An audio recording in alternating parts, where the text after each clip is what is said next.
Back MEFB 2013 manufacturing processes. Let's continue on our welding processes. Okay, so we have other types of welding processes. Our next welding process that we're going to look at is flash butt welding. What is flash butt welding? Flash butt welding is a resistance welding process used to join ends of rods, bar, strips and rings. So what is the syarat pertama? Okay, there's in fact two of them that comes hand in hand. You have flash butt welding and percussion welding. Flash butt welding and percussion welding both are same exact processes. It's something like this, yeah.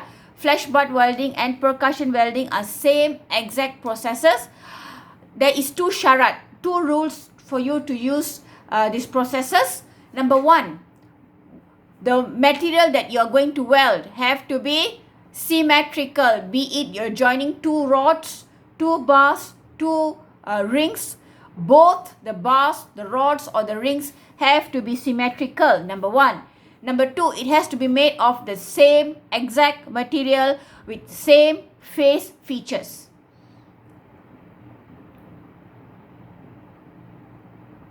Number three,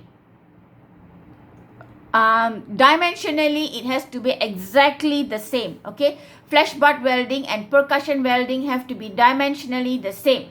What varies between both flash butt welding and percussion welding is number one,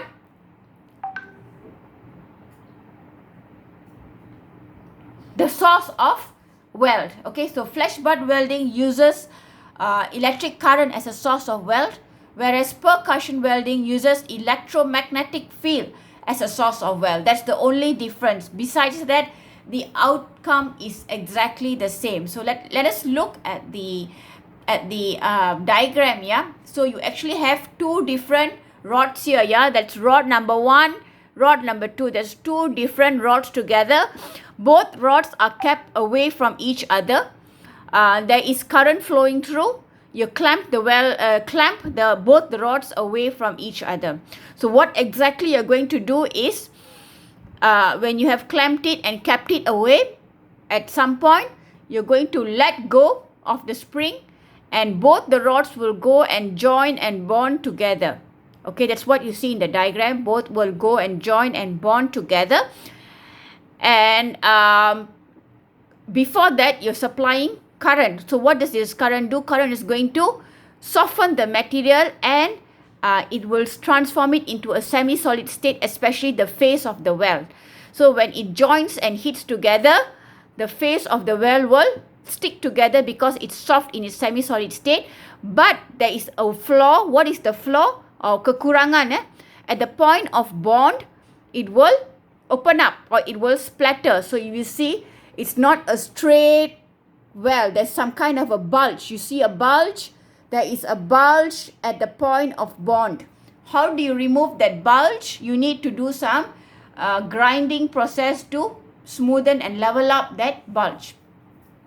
So at the point of bond, you have that bulge. You can remove it through grinding, and then you let it cool, and then you remove the clamp. You already have the workpiece joined or bonded together. So again, it can be repeated, or it can be performed on symmetrical parts only. Be it a symmetrical rod, a symmetrical bar, okay, a symmetrical ring, but it has to be symmetrical.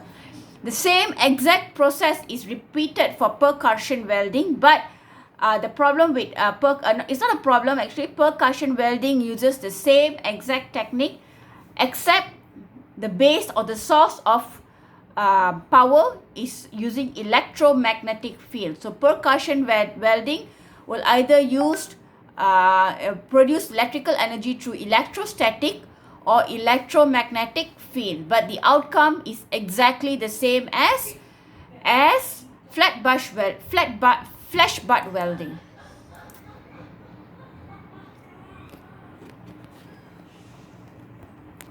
The next, oxy-fuel gas welding. Yeah, oxy-fuel gas welding. You've probably not done a gas welding previously.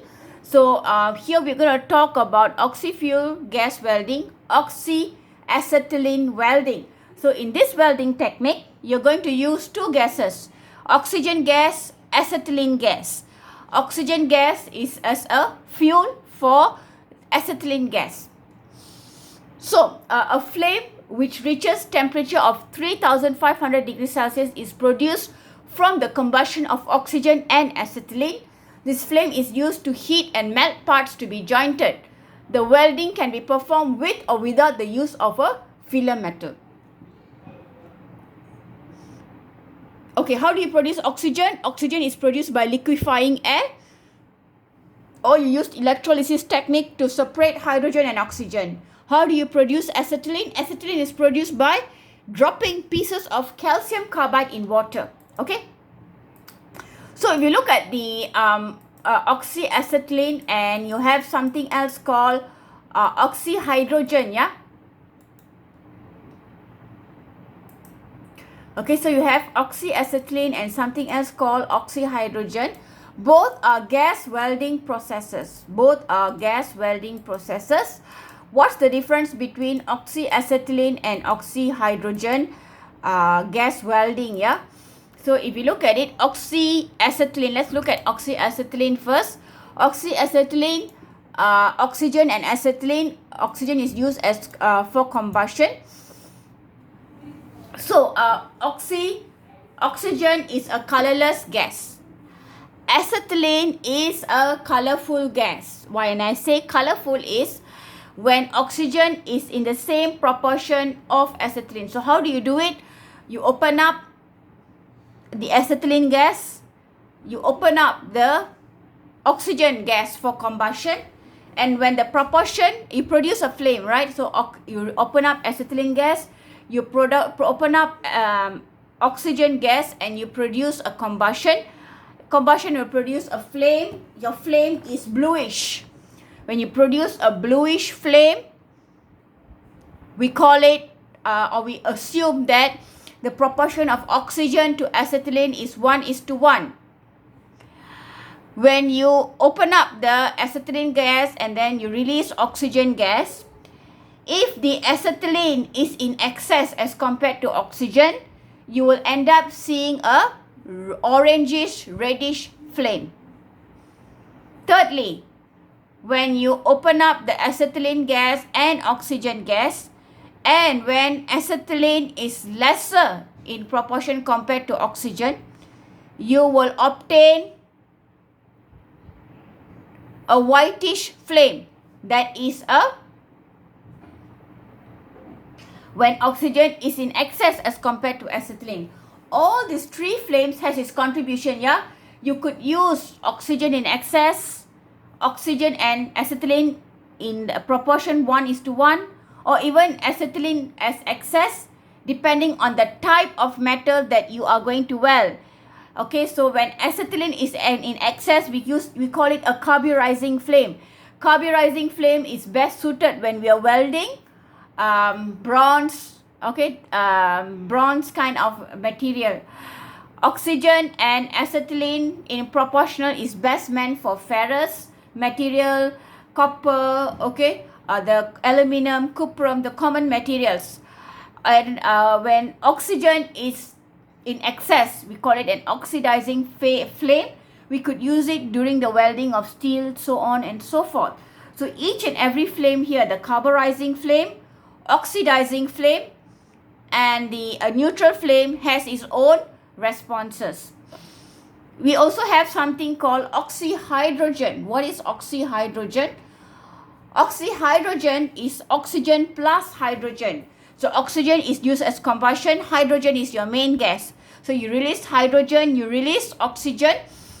Okay, unfortunately, both oxygen and hydrogen are colorless. Therefore, your flame will be colorless. So then your next question would be, how do I distinguish this flame? You need not have to worry. Doesn't matter whether oxygen is in excess or hydrogen is in excess. Anything that is in excess will transform into water vapor. Hydrogen and oxygen will automatically transform into water vapor. Excess hydrogen and oxygen will bond and transform into water vapor. So we really do not have to worry about the colorless feature in oxyhydrogen. We do have a problem in oxyacetylene. What's our problem? If you accidentally use the wrong flame Just in case you go and accidentally use oxidizing flame to weld ferrum, what's going to happen? Ferrum will get oxidized. So you need to use the right flame for the right metal. So which is a stronger weld? Oxyacetylene or oxyhydrogen? Yes, definitely oxyacetylene. Oxyacetylene is meant to weld thicker metals, whereas oxyhydrogen welds thin metals. Oxyacetylene is coming with a color code, yeah, so you have the 3 different flames that you can produce: a neutral flame, oxidizing flame, and carburizing flame, whereas oxyhydrogen is colorless, so you really don't need to distinguish the flame, but doesn't matter because any excess will be transformed into water vapor. Whereas if you accidentally use the wrong flame in oxyacetylene, what is going to happen? You may end up oxidizing your workpiece. So these are gas welding processes explained in very briefly. You have not done it in your manufacturing lab, but at least you have a picture of what is it all about. Okay, the last one, other joining processes. So for this, we could look at 2, yeah, soldering and brazing. What is soldering? Soldering is a process that consists of joining 2 metal surfaces by means of a molten metal or alloy. So in this case, we're going to use lead and tin alloy. The alloy strength determines the adhesive quality of the alloy. Okay, here temperature used is less than 450 degrees Celsius. And the second process is brazing, also a low temperature application type of welding. You cannot use the normal welding process for tiny material. So soldering is normally, if you look at it, it's normally done in semiconductor industries, yeah, when you need to weld microchips. Okay, brazing is also done in when you're dealing with tiny parts where you really can't use the normal welding process. Your workpiece will melt and disappear, yeah. So brazing is a welding process where coalescence is obtained by heating a suitable temperature of a non-ferrous filler metal having a melting point below that of a base metal. So it is at a temperature 450 degrees Celsius and above, not exceeding 600 degrees Celsius of melting point. Okay, a quick comparison of welding of brazing and soldering. Okay, so for brazing, base metal doesn't fuse. That means you're not going to weld the base metal. You're not going to melt the base metal. What you're melting is only the joining, the metal that is used for the joining processes. Whereas soldering, base metal also, it doesn't fuse, it's not melted. Okay, so brazing, low temperature, low power. Soldering, low temperature and also low power. Distortion, brazing, low distortion. Soldering, no distortion. Soldering is patri, yeah. How about the stresses in joints? Brazing, low stresses in joints. Soldering, low stresses in joints. Whereas in normal welding technique, you have high stresses in joints. Brazing, base metal, no change in microstructure.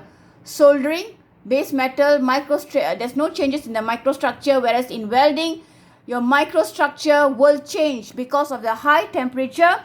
You may alter your microstructure of the metal that you're welding, yeah. So for brazing, you can join 2 dissimilar metals. You can join 2 dissimilar metals easily. Soldering, 2 dissimilar metals. That means you can join aluminum and cuprum. 2 dissimilar metals can be joined easily. Whereas welding, you must remember that it has to be only 2 similar metals. If it's dissimilar metals, you cannot join. Okay, welding cannot weld thin sheet metals. What I told you will happen, your metal will melt and go disappearing, yeah. So when you're dealing with thin sheet of metals, you need to use either brazing or soldering. How about the strength of joint? Brazing, low strength of joint. Soldering, low strength of joint. Whereas welding, high strength of joint. Tensile strength, welding more than 200 megapascal. Brazing, tensile strength between 100 to 150 megapascal. Soldering, tensile strength below 75 megapascal. So if you see, there's a very good comparison between the typical traditional welding technique, brazing and soldering. So basically, I will consider brazing and soldering as low temperature welding technique and welding as a high temperature welding technique. So this ends the chapter. I will post assignment number 4 soon. Assignment number 3 due date is today by 5 p.m. I want to see all the assignments posted in my Google Drive, and I know some of you have uploaded it in Moodle. That's fine, but I want all the assignments in by 5 p.m. today. That's it. Thank you very much. See you in the next lecture with a new topic, which is hot working and cold working. Thank you, class.